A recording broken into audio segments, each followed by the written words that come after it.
बिस्मिल्लाहिर्रहमानिर्रहीम अस्सलाम वालेकुम। मेरे तमाम दोस्तों भरावां नूं उस्मानी ज़री फां दे खुश आमदीद। तुसीं देख रहे हो जी उस्मानी चैनल। अज असीं अपने चैनल ते गल करांगे जी सब्ज़ी के हवाले नाल नैक्सट सीज़न जिहड़ा शुरू हो रहा वा, सब्ज़ी दे शुरू हो रहा वा। पहला स्टैप होना टिशू लगना शुरू हो जाना वा, उस तो बाद छापर वाला सीज़न शुरू हो जाना। तो अज असीं मुख्तसर जी गल करांगे। काफ़ी दोस्तों भरावां दे कमेंट सानूं आ रहे सी जिहड़ी ना वैरायटियां टिशू दे विच किहड़ियां कामयाब होईयां वा और दूसरियां जिहड़ियां छापर दे विच किहड़ियां वैरायटियां कामयाब होईयां वा।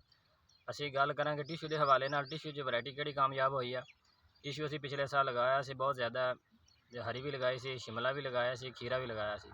सब तो ज़्यादा जो बेस्ट सीजन रहा वा और जरा हरी का असीं वैरायटी लाया सी 19-10 नंबर से हैगा, और यॉक्सल सीड का हैगा सी। तो असीं दसांगे तमाम दोस्तों भरावां नूं जिहड़े दोस्त भरा शौक करते हैं शिमला का टिशू दे भी लगाउण दा, साडा बरादराना मशवरा यही है।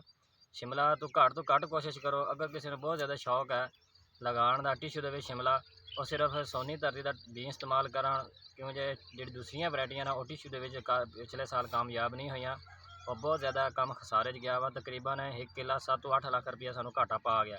तुसीं साडी वीडियो पिछले साल देखी होनी, असीं तुहानूं हरी का भी टनल विजिट कराए सी, शिमला के भी विजिट कराए सी। ते असीं एंड ते तुहानूं निचोड़ ही कढ़ के दस्सिया सी कि शिमला जिहड़ी ना साडी खराब हो गई सी। सारी जिहड़ी सी वैरायटियां दो वैरायटियां असीं लाईयां सी, सोनी धरती दी भी लाई सी और यॉक्सल सीड दी भी लाई हुई सी। यानी कि दोनों सानू घाटा पा गया, मुनाफा सानू किसी ने नहीं दिता। इसी तरह असीं दोस्तों भरावां नूं दसांगे कि जिहड़ी ना टिशू दे विच शिमला घट तो घट लगानी चाहिए है। हुण असीं गल करांगे छापर के हवाले नाल, छापर दे विच किहड़ी वैरायटी लानी चाहिए है।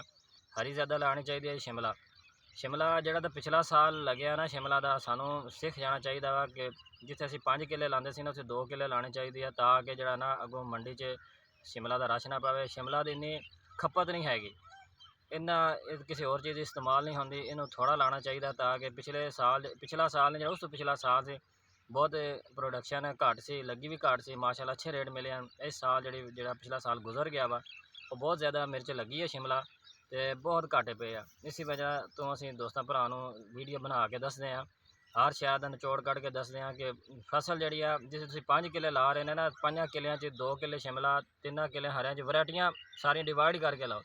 शिमला तो तुसीं 5 किले ला रहे हैं, 5 किलियां च 3 वैरायटियां हरी दियां लानी चाहिए वा। हुण तुहानूं वैरायटियां दा छापर ही पिछले साल कामयाब किहड़ियां होईयां वा। सब तो ज़्यादा जी कामयाब वैरायटी हुई है 1954 कामयाब हुई है, और हाजीसान की जी हैगी है वैरायटी दूसरी गोल्डन हार्ट, वो बहुत ज़्यादा कामयाब हुई है।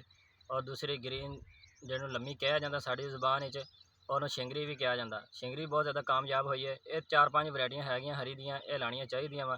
जिहड़े नवे बीज आए वो इस्तेमाल नहीं करने चाहिए, क्योंकि जो जिमीदार भरा अगे ही मोया पाया, नवे तो नवा ट्रायल नहीं करना चाहिए। जिहड़ियां वैरायटियां कामयाब हो गई वा, जिहड़ियां प्रोडक्शन देंदियां पियां वा, वो लानियां चाहिए वा।